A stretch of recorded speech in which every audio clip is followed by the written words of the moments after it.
So, kamusta po mga ka-Streetwise? Ako po si Takeru Miyamoto at welcome po sa aking munting channel. So, mga kababayan, no, si Sara Duterte po ngayon, tinatanggi na siya daw po ay may sakit na habitual absent. No, kumbaga, sa trabaho, palagi kang absent. Actually, sakit ng empleyado yan eh. At nakakatawa dito mga kababayan, no? Kumukunti na po lalo yung mga tao na sumusuporta kay Digong sa dahig. No, wala pang isang taon, daos na si Digong.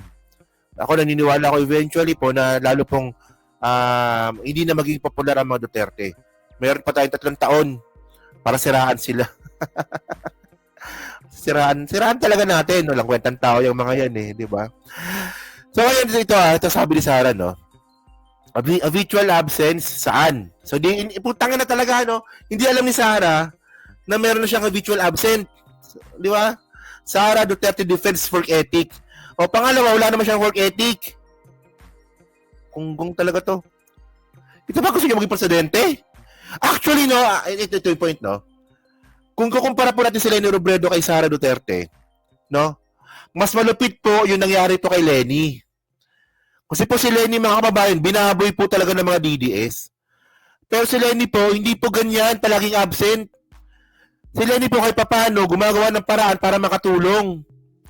Ito hindi na nakakatulong, pabigat pa. O absent pa palagi. Si Leni hindi eh. Di ba alam naman po natin na si Leni Robredo, binaboy na nga ng mga DDS na siya ay vice-presidente, siniraan ng mga DDS, binawasan din po ng pondo katulad po kay Sara, pero mas naging effective pa rin po si Leni bilang vice-presidente kumpara kay Sara. Oh, nakakaya nga eh, no? Tinawag nating lutang. Ang totoong lutang pala ang totoong lutang pala si Sara. No, kung makalutang ako dati kay Leni, wagas eh, pero si Sara pala yung totoong lutang. Absent ka, di mo alam. Hindi mo naman gago, no? Sabi dito, Vice President Sara Duterte dismissed as baseless and politically motivated. Puta, ito na naman tayo eh. Lahat na lang ng bagay puro politically motivated eh. The allegations that she's habitually absent from her duties. Actually, mga kababayan, alam nyo ito yung pinaka-bullshit talaga na sagot eh. Politically motivated. Ang point dito, wala kang sinasagot. Tandaan nyo nasagot na ba? Yung tungkol dun sa bribery issue, hindi pa. Ginawa niya yun eh. Yung brown envelope na pinamigay niya sa mga DepEd employees. Yung sinabi niya no joke na papatay niya yung presidente, nasagot na ba yun? Ayun ba politically motivated ba yun? Hindi. Video niya yun eh. Ano yun? AI. AI ba yun? Yung pag-flag sa kanya ng COA, ayun ba politically motivated din ba yun? Ito yung pinaka-bulok na sagot eh. Politically motivated. Okay, pala absent ka. Politically motivated pa rin ba yun? Mga tama, mag-travel vlogger na lang dapat siya, no? Tama. Sabi niya dito, ano ko ba? Habitual absent saan? Hindi ko alam kung ano yung pagkasabi nila na habitual absent. Duterte said, in ambush interview in Davao City, Monday, August 11. Tagal na pala nito. In response to question about her frequent travels abroad raised by some lawmakers. Diba? So, para mas maganda, sabi niya pa dito, no? I said ito na naman yung style ng mga tao na anti-Duterte na nagbibigay lang ng akusasyon kung saan at wala namang basehan. Walang ebidensya. Ito na naman eh. Puta talaga, tanga-tanga talaga, no? At hindi nila lang sinasubmit o tinataas sa tamang forum or tamang venue yung kanilang akusasyon. Kita mo, bobo talaga, no? Ang bobo talaga nito, men. Kung ito ba gusto nyo maging presidente? Sabi ni Sara, nagre-reklamo si Sara. Puro daw akusasyon, hindi naman daw po dinadaan sa tamang forum o tinataas sa tamang venue. Di ba impeachment? Di ba tamang venue yun? Ano ginawa mo? Hinarangan mo. Ikaw mismo nagharang, di ba? Tanga naman ito, men. Para ka nakipag-usap sa sinto-sinto nito pag ganito yung logic, para ka nakipag-usap sa sinto-sinto. Oh, sabi mo niya pa dito. Ilabas din. So, para mas maganda, may video dito. Videoin na lang natin para maganda. Ilabas din siguro ni, sino yan siya? Oh, that person, kung kinsa man na siya. Ilabas din siguro nila yung travels ng mga members of the House of Representatives. Marami niya bobo rin talaga nito eh. No? Ganito yan eh. Yung mga congressman, mga kababayan, meron silang recess. Di ba? Meron silang recess. At minsan po, lumalabas pa yung mga congressman natin tuwing recess nila. Oh. Ang vice presidente pa, walang recess po yan. Di ba? Walang recess yan, yung vice presidente. O ngayon, kung lumalabas man yung mga congressman, sige, okay lang, pwede naman nilang ilabas yan eh. Di ba? Pero kapag ang congressman po lumabas po ng bansa habang merong sesyon, pangit tingnan. At malamang baka hindi nga ito papayagan nilang lumabas kasi bago po lumabas ang isang politiko, kailangan ng travel notice yan eh.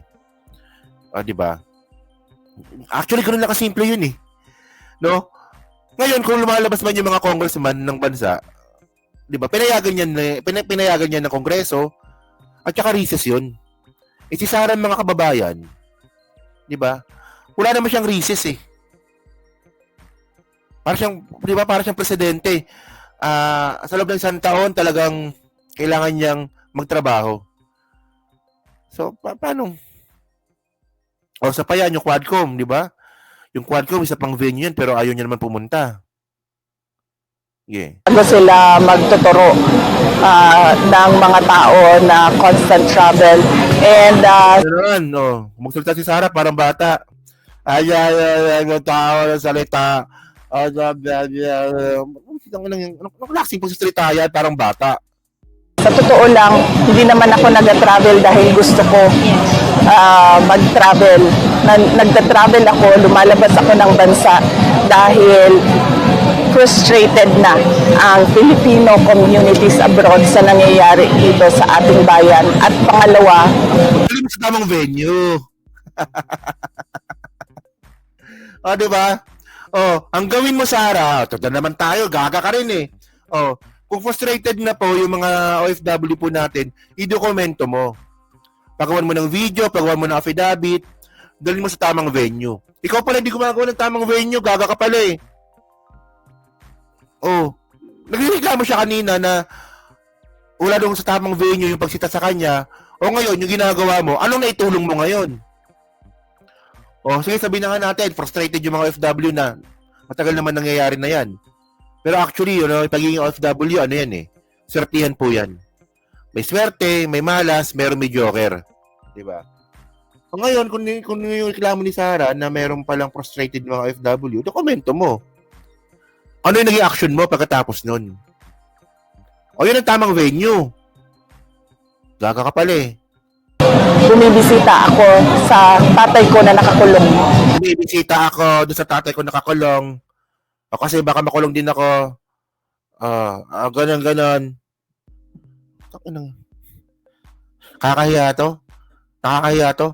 Pag ito naging presidente ng Pilipinas, no, harap natin sa sa ASEAN at sa UN. My name is Sara Duterte. I'm the President of the Philippines. And I'm a very good girl. Utang na mga DDS na to, ang babaw ng niya, ang babaw ng qualifications niyo. Baka nang ina kayo.